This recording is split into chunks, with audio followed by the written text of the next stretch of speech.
Hello and welcome to another update video about QNT. QNT, after making that one more low that we were waiting for, is now consolidating, but really in a very corrective fashion. So you can see that here looks like a small bearish pennant or triangle, or maybe rather a rectangle pattern which is unfolding. I would disregard this phantom wick maybe, but you see it is unfolding here within a range, a corrective range.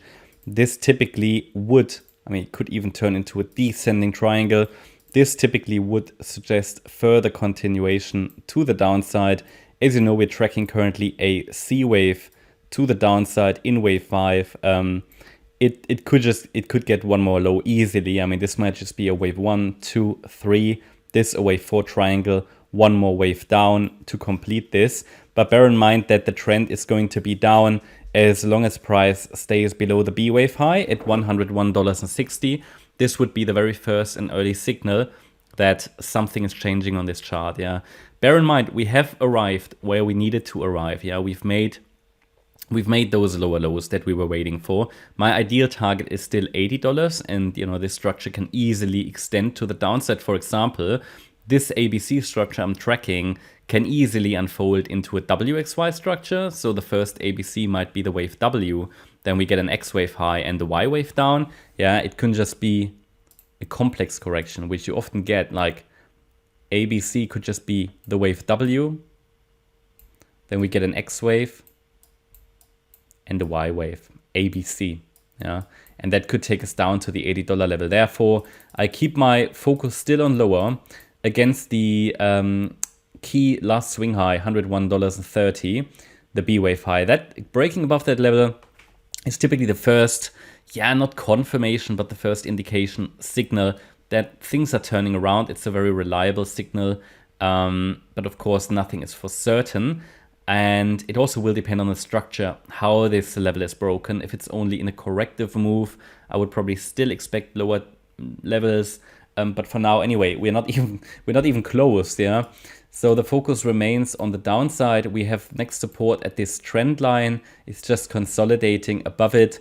One more low could complete this cycle here, but then we need to be watching. Okay, do we get a larger correction in an X wave or maybe an impulse? If we see an impulse higher, and especially if it breaks above the B wave high, then a low might be in, and then we will put that onto the chart. Until then, I'm watching at least for one more low, but potentially even if we break below the trend line, to retest the previous swing low here, which is the September low last year though, at $86, $87, and below that level we've got the $80 support level, still in my opinion as an ideal target for this move to the downside.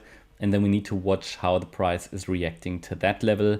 Below that level we still have $61 left as fib support. Should the $80 level not be enough, we just need to be watching how the price is reacting to these relevant levels that the wave count identified, the Elliott wave count.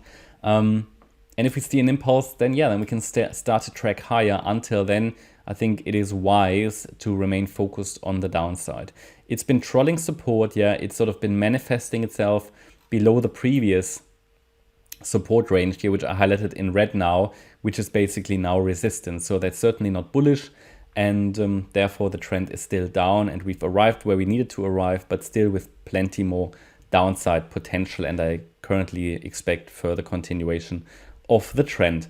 That's my update about QNT. I hope you liked the update. If you did, please hit the like button, leave a comment and subscribe. And if you really like the content, then please check out the channel membership. Thanks a lot for watching. Bye bye.